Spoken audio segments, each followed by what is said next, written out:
সমুদ্রবিলাস করতে যেয়ে কিন্তু হঠাৎ করে কি বিপদের মুখে পড়লাম সেটা তোমাদেরকে বলবো। তবে হুট করে এই প্ল্যানের কিছু মজার অভিজ্ঞতা বলবো। হ্যালো, আসসালামু আলাইকুম, this is Mim from Mim's blog. Sea beach যদি হয় এত কাছাকাছি তাহলে কে না যেয়ে পারে বলো। আসলে আশেপাশে অনেকগুলো সি বিচের অপশন ছিল, কিন্তু এবার আমরা চলে গেলাম নতুন একটা সি বিচে। গেস করো তো কোথায়? হ্যাঁ, এটা হচ্ছে মার্গেট। এটা আমার প্রথমবার যাওয়া, তবে আমার কাছে কিন্তু এটার পানি সব থেকে ভালো লাগলো। তবে যতবারই সি বিচে যাই, যেখানের সি বিচেই যাই, আমার কিন্তু প্রতিবার আমার প্রথম অভিজ্ঞতার কথা মনে পড়ে, সেটা কিন্তু হচ্ছে কক্সেস বাজার। আর সেখানে গিয়েছিলাম আব্বু আম্মুর সাথে, হয়তো বা আগেও কোনো এক গল্পে তোমাদেরকে বলেছি। এই যে এখন জীবনের এই পর্যায়ে বুঝি মানুষ বলে ছোটবেলার স্মৃতিগুলোর ভিতরে সব থেকে আপনার বেশি মনে থাকবে ওই যে আপনি ঘুরতে গিয়েছিলেন বাবা মার সাথে বা ফ্যামিলির সাথে, সেই কথাগুলো। সত্যি একদমই তাই, আমার কিন্তু প্রতিবার সেই স্মৃতিগুলোই মনে পড়ে। ওই যে রাঙামাটি গিয়েছিলাম বা বিভিন্ন জায়গায় গিয়েছিলাম, সেই স্মৃতিগুলোই বেশি মনে পড়ে।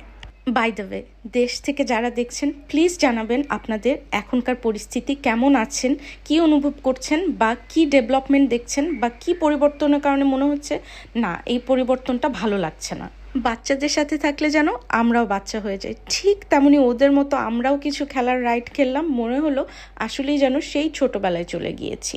এই যে দেখুন আমার জামাই, সে তো মনে হচ্ছে পুরা দমে নালিজার ফ্রেন্ড হয়ে গিয়েছে।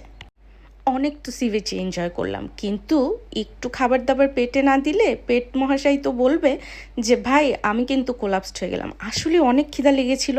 সব থেকে ফানি ব্যাপার হচ্ছে 12টা উইংস নিয়েছিল আমার জামাই একা নিজে খাওয়ার জন্য, কিন্তু আসলে শেষ পর্যন্ত পারলো না। তবে বোঝা গিয়েছে যে তার অনেক খিদা লেগেছিল, আমাদেরও খিদা লেগেছিল। আর আইসক্রিম দেখে সেখানে না কি কি হয় বলো, বাট অপশন দেখে মনটা খারাপ হয়ে গেল। এত কম অপশন আইসক্রিম দেখে মনে হচ্ছিল না, এটা খেয়ে পোষাবে না।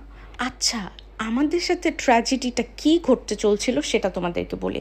আমরা তো সি বিচে যে সবাই মজার খুশিতে নেমে গেছি পানিতে, এত ঝাপাঝাপি করে আসলে এসে দেখলাম আমাদের টেন্ট, পিকনিক ম্যাট সব কিছু ভেসে যাচ্ছে লিটারেলি। আর মনে হয় 2টা মিনিট দেরি করলে আমাদের সব জিনিসপত্র সমুদ্রেই আসলে চলে যেত।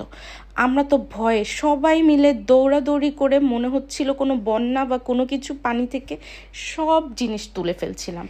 এই রাস্তাগুলো দিয়ে যেতে যেতে আমার কিন্তু সত্যি ইনানি বিচের কথা মনে পড়েছিল। ইনানি বিচে যেতে যে ওই যে সুন্দর মেরিন ড্রাইভ, ওটা কিন্তু অন্যরকম সৌন্দর্য।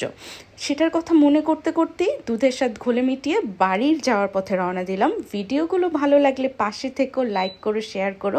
দেখা হবে নেক্সট ব্লগে, ততক্ষণে টাটা, আল্লাহ হাফেজ।